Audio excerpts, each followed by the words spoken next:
Donald Trump's State of the Union address. And Letitia, the president has some big, bold claims he's making tonight. That's right, Ron. The president spent a lot of his speech talking about unity and making bold claims about the administration's success. Ryan Kruger was also listening into that speech, and you verified some of the things the president was saying tonight. Yes, let's go ahead and start with that first claim about unity. Now, he mentioned that Republicans, Democrats have to come together. Here's a bit about what he had to say. Together, we can break decades of political stalemate. We can bridge old divisions, heal old wounds, build new coalitions. Okay, so obviously we can't verify personal feelings, but it is worth pointing out that just hours before calling for unity, the president took to Twitter to attack his opponents. In this case, it was Senate Minority Leader Chuck Schumer, saying he's just upset he didn't win the Senate after spending a fortune like he thought he would. Too bad we weren't given more credit for the Senate win by the media. All right, so let's talk about energy, another big topic tonight. Yeah, so he talked about energy, he talked about the economy. Both of those are kind of related. And one thing that he boasted about when he said the economy, most of what he said in that time frame was true, but here's one false statement he made.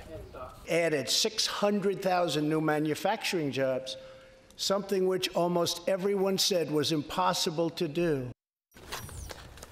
All right, so we checked with the official numbers, and it's actually a little less than 500,000 manufacturing jobs, not the 600,000 the president said. It's also worth pointing out when the president said unemployment is at a 49-year low.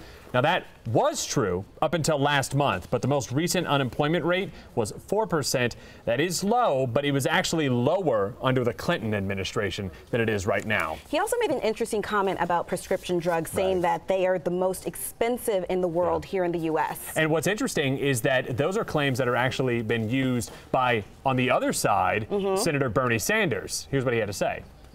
It's unacceptable that Americans pay vastly more than people in other countries for the exact same drugs, often made in the exact same place.